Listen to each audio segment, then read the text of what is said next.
Hello everyone and welcome to Whimsy Wednesday. It is definitely fully embedded into fall here in Western New York, and Miss Clara is currently on the floor checking out the straw and the batting, which is going to be for today's project. But before I introduce that, I want to show you a book that arrived. So this is Spectrum of Fashion. And this is for the Maryland Historical Society. And I've got to say, it's a yummy book. This is like full of eye candy. I haven't had a chance to sit down and read yet, but I did glimpse a bit. Now here's the thing. Let me see if I can hold this so you can see. All right, this first section is the introduction. But you see how this all goes in color? The book is organized, not by era, not by garment, not by who wore it, but by color. And let me tell you, this is oodles of fun. So flipping through here, you're gonna find pieces. Let me show you. So we've got firmly into the 20th century, and men's and women's wear. Then we have late 19th century. We have early 19th century. And so you get some full length shots and you get some close-ups with some details. And there are pieces in here that are absolutely scrumptious. All right, so you've got the main color, you've got the accenting color, but the photos do show you so much more than that. So you've got just details beyond details. So buttons and fringe and embroidery and ribbons and beading and yeah, really pretty things. So it's currently on sale. Hop over to the Maryland Historical Society and order this. This is an exhibition that I believe is currently going on. So of course, not as many people are able to go due to the pandemic. So by buying a copy, you're going to be supporting this historical society. And I got to tell you, it's a quality book. It's not just like what's in here. It's the fact that I think every page is in color. Yeah, even the sections that look black and white in the front are in color. The binding's beautiful. It's just incredibly well done, and a lot of citations through here. It even gives the exhibition object list, about the contributors, so everything that you need from a good text. Definitely, coffee table book, drool over book. So lovely book. Okay, now moving on to the focus of today. Now, okay, so the background here is I thought of this project a couple weeks ago. I was doing a lot of reminiscing, and in the past few days, it kind of got to be a heavier project, a weightier project, due to some losses from some friends. So this is what I was originally going to call Clara's Christmas Friend. And initially, the reminiscing part is twofold. My grandma on one side used to have patchwork kitties. A little different than this, much bigger. But they were the kind that sat at the door and helped with the drafts. So kind of like the cat version of a draft snake. And they were in a lot of the blue fabrics that she loved to work with. I remember them being like the 80s blues, from popular quilting at that time.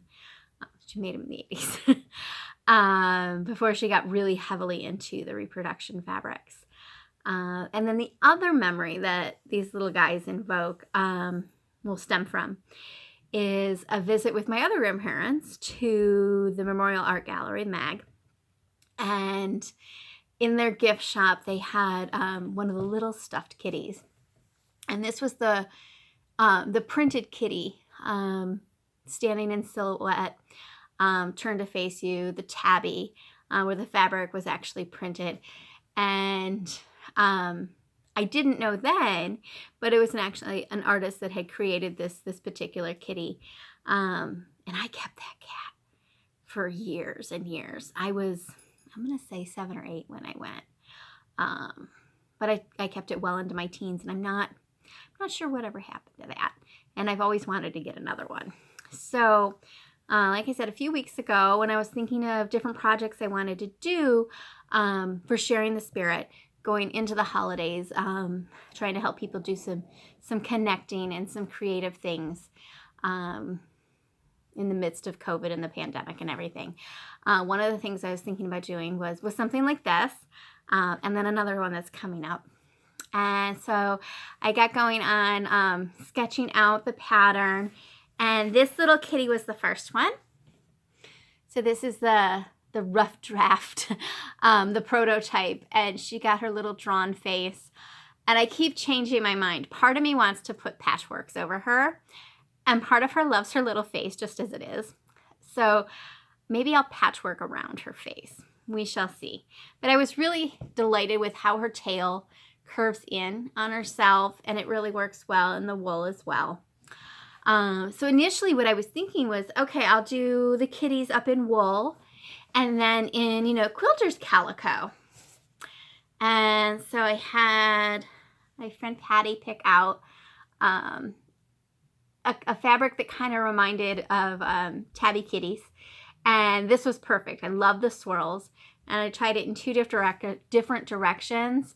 And I gotta say, I love how this one's face came out.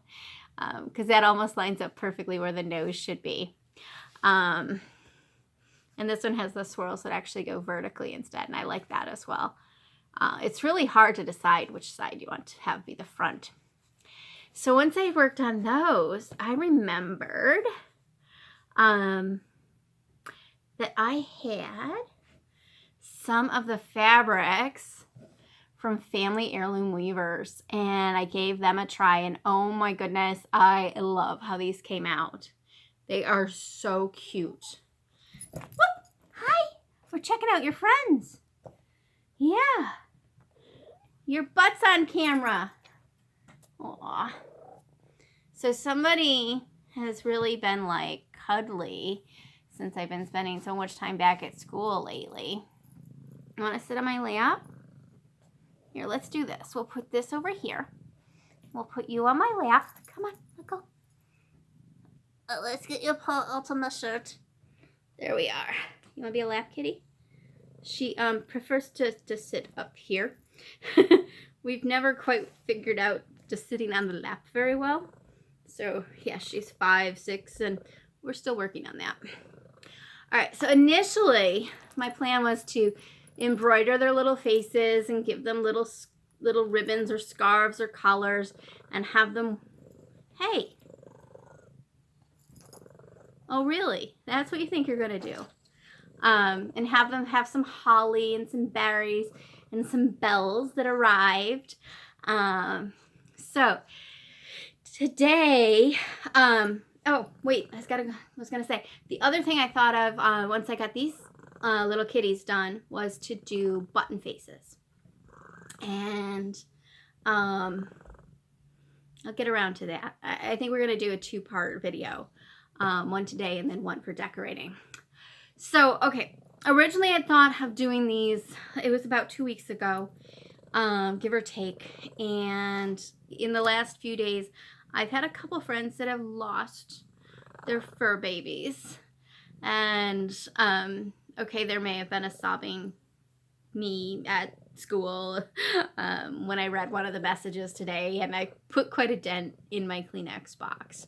So making these little guys is a little more weighty, a little more meaningful, layers upon layers there. What are you doing?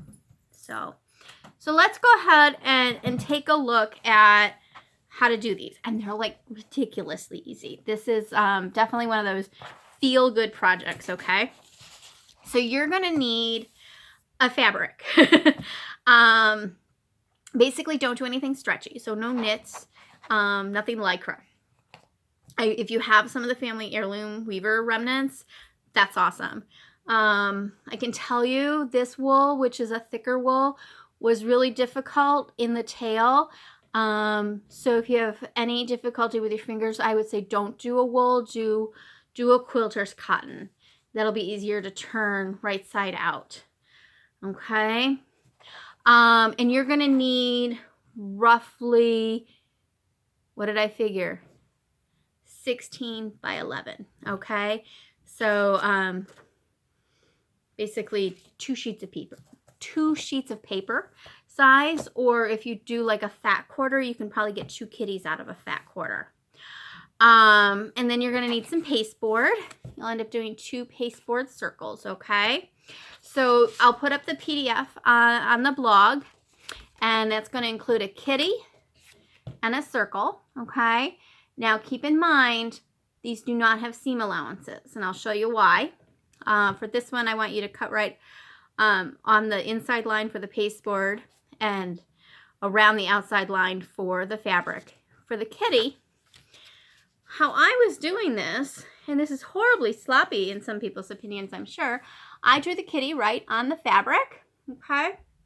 Yep, nice thick marker so you guys could see it this time around. I didn't do that for the other ones. And then I sewed right on the line before even cutting, okay? That let everything stay lined up. And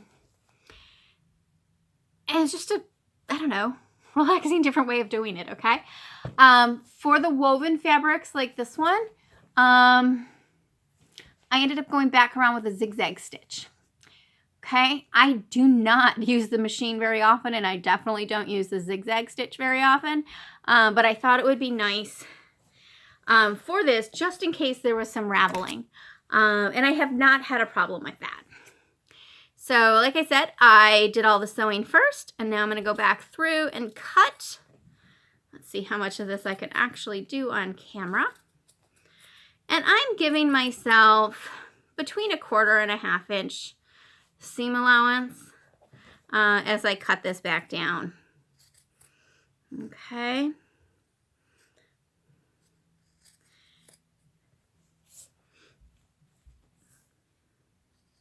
Now on the machine, when you go around the ears and the tail, you're going to probably want to slow way down. That's what I had to do.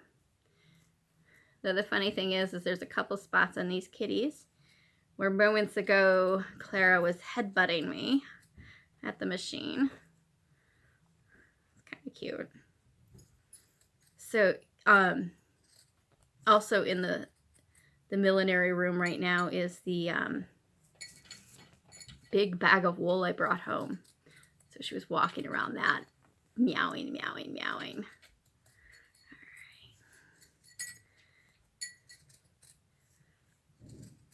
So one of the tricks that I do is I don't actually cut out the inside of the tail on my first go around. I'll go back and do that later. Before I forget though, I'm going to cut out these circles. And I did say plural, and that's simply because I have 2 kitties out of this red fabric. Put that one over there. I'm realizing I'm saying all this stuff and I don't even have the camera on my hands. I'm so sorry. All right, so here I am cutting out the circle, and I'll show you what I was doing on the kitty. And I'm cutting really loose around it. Okay. All right, so at one point I was gonna turn this one into a runner. But then I realized I really, really want it for the kitties. All right, so here's the kitty, and this piece I left at first just because I find it easier to go back in and cut that one out. Okay.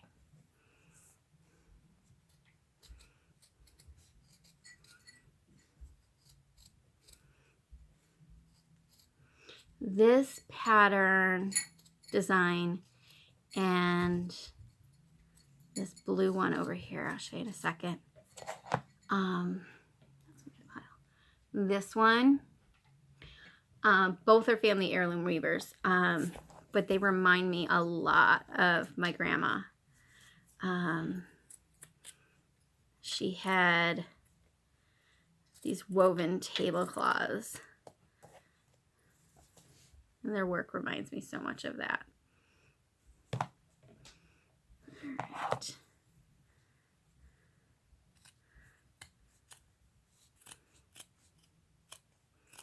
So you're going to see on the PDF a bunch of stars, okay? They're not on this one, but basically they're going to be at the base of the tail, this curve of the tail, each nook of the neck, and then here at the ears. I want you to snip into the fabric at those points, but be careful not to cut through your actual seam, okay? These are going to help those points turn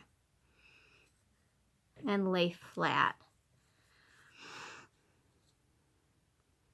Now in this case, because I did that zigzag stitch, I am actually going through the zigzag stitch. I'm just not going through the straight stitch. And if you choose to do this by hand, I would recommend a back stitch for these woven fabrics. Okay, not that the others aren't woven, but I think you know what I mean. These fabrics that have the potential of fraying. And the reason I said not to do a knit was how stretchy they would be when we go through to stuff these. But if you did like a base fabric, like a muslin, and then did the knit over the top of that, that might work. All right, so I'm going to turn these right side out. I like to stick my thumbs up in the ears. One, makes it easier turning it right side out. Two, it's fun. All right. And I have been using the ends of my scissors to very gently poke these ears out. I did find that my ball end bodkin actually goes right through these fabrics. Yeah. Hi, miss. I'm still working. What are we gonna do? Can you get down for a minute? Because I gotta show them an important part. There you go. I gotta show them the tail. All right. And I'm hoping I can hit this button. There, a calendar thing had popped up. So I learned to turn the tail a little bit at a time from the base to the tip, rather than, I don't even know how to describe what I was trying to do before, but the other way it didn't work, especially with the thicker fabrics. So you just got to be really patient with this. I do have a turning stick. I had lost this. And the other day, Clara knocked my pen organizer, just a quirky little thing I had made once, that she's come to love rubbing on, knocked it off of one of my work boxes, and everything fell all over the place. And lo and behold, this was inside. I was very, very excited. This is where you can't pull too tight because then you'll damage your fabric. You still got to pull enough to get it to come out. I was actually not sure how this was going to turn out on camera because this can be such a fiddly spot.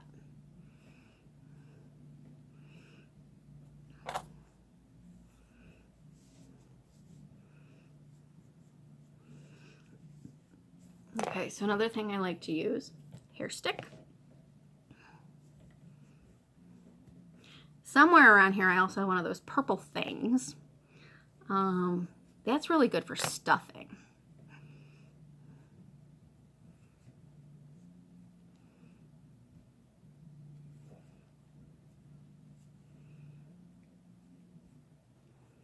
All right, come on.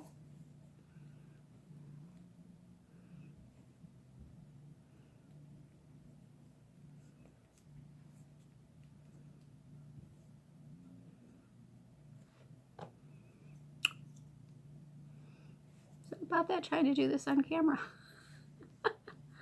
Oh, come on. At one point I'm like, oh, I should just do a quilter's cotton, because that'll be so much easier. I really, really love how these look. Come on, tail. And that little last curve of the tail is really worth it. It looks so cute, at least I think it does. Let's try this one.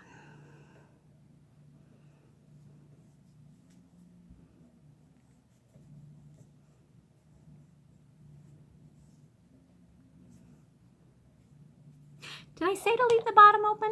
I don't think I did. Leave the bottom of your kitty open.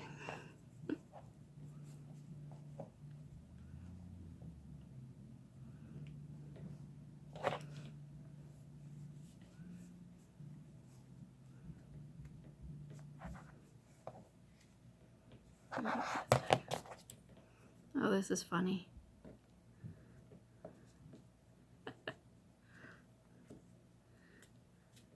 All right, here we go. We've got movement. Yay! Come on. All right. There we go. Just push this back through. See, this is the other reason why it's going to take 2 videos. Okay. So there's our kitty turned right side out. All right. So once you do that, you need some batting. And believe it or not, it takes a lot of batting. Okay, so let me do this from my lap. I like to do the tail first, then the ears. And I am packing these pretty firmly, okay? That one's too slippery. This one's better. This is where that purple thing would be good. It's an interesting little tool in that it's, okay, this is going to sound really gross. It's like a twisted bayonet. You know how a bayonet's triangular with the incurved sides? It's kind of like that, but small, purple, and plastic, and not meant to kill you. But because of the shape, it stuffs really well. Like, you know how some things will just stuff right through batting? No, for some reason that thing doesn't. And I gotta admit, I didn't really make the connection to the bayonet until just now. Eerie as that is.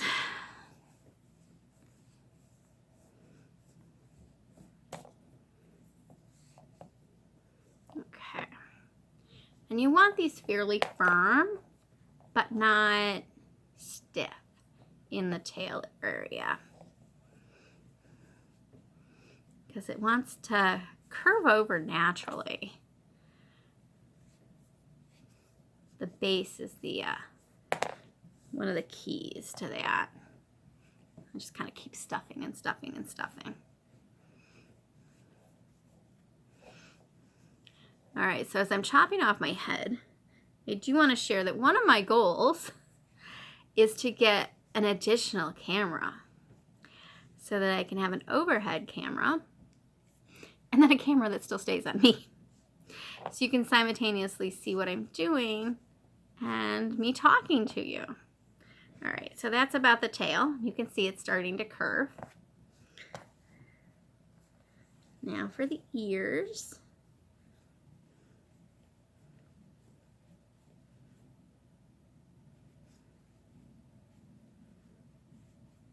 For some reason, like, my fingers just, you know, aren't long enough. Chances are y'all have longer fingers than me.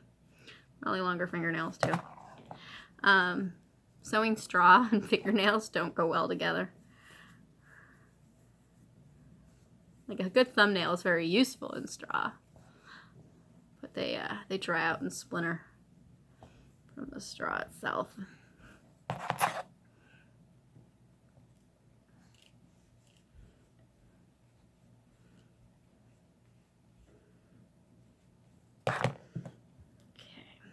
ears are full.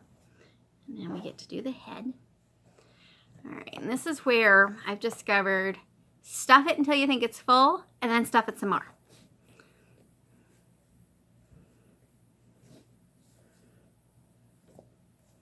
So this was a 32-ounce bag of wool, not wool, batting, polyfill, and I've done 6 kitties. I had used some for some other stuff. So we're talking probably 6 to 8 ounces per kitty. Easily a gallon size Ziploc bag full, okay?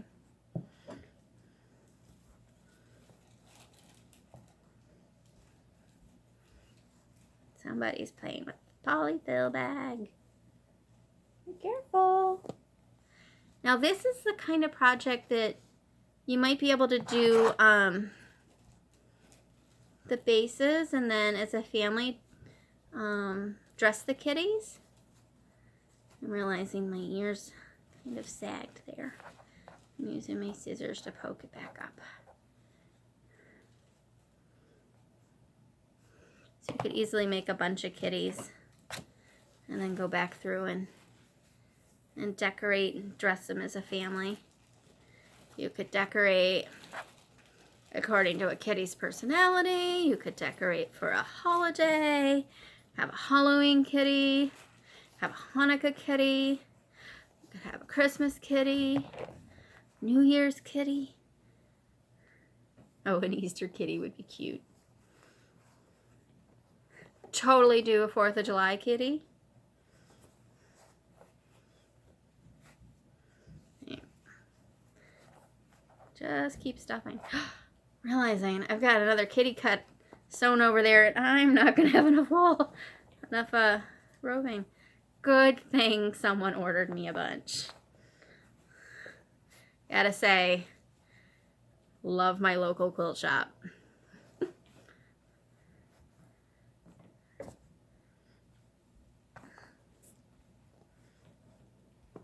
Okay, this is totally a class I would love to do in person too, because this is fun. And it's not too hard. All right, so here's how kitty's coming along. This is give you an idea of how full I'm talking down here. All right, this is about how much I have left. All right, so next we need our circle, and we need our 2 pasteboard circles. And I do say 2 because, see if you can tell the difference here. So this one has 2 and this one has 1, okay? The one with the 2 sits much flatter and this one wobbles. I had cut 2 and then I think someone stole one. All right. Now for this red, I really only have like 2 little bits of thread left, and I actually think the bright red's too bright. So we're going to actually go with this burgundy tinted brown to have it disappear. And it's really important to me to have you see this part because there's a little trick that I did when attaching this.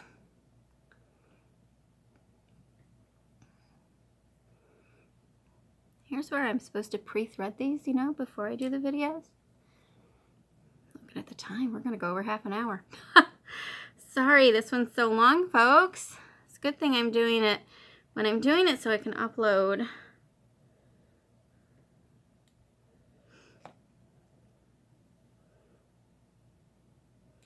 Okay, with the reproduction fabric, woven fabric, I'm actually going to do a bigger knot than what I would normally put in other fabrics. And I'm just going to roughly run a stitch around the edge. And I'm going to put this over the top of both pieces of pasteboard, okay? Basically going to treat them as one. If you're using lighter pasteboard, like from a food packaging box, you might want to go with like 3 or 4 layers.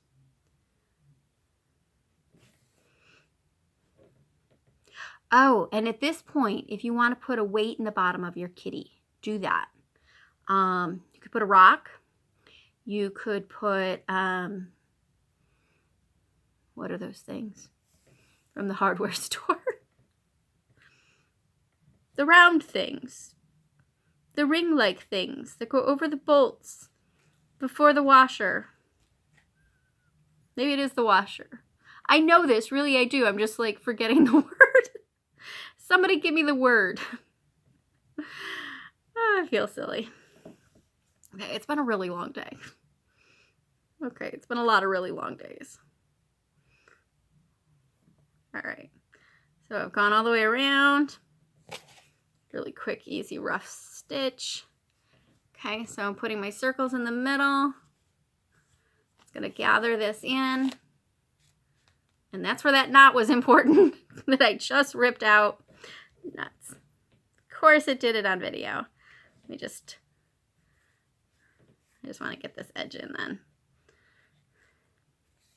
Okay, so make your knot big enough so it doesn't do what I just did. The whole key here is just to get those edges down, okay? Doesn't have to be pretty and neat. Just has to be functional, okay? All right, and I'm gonna knot this off. And then I like to line up, make sure I have this as full as I want. So I like to line up where I start with the kitty's tail, okay? And so I'm gonna grab that seam, okay? That'll pull that in.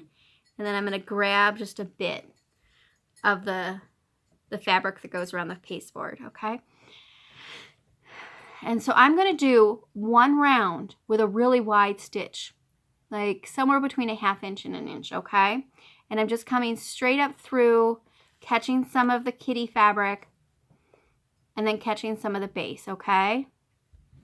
And this is basically just going to loosely baste the kitty and the base together. All right? And this doesn't have to be super tight yet. I can tell you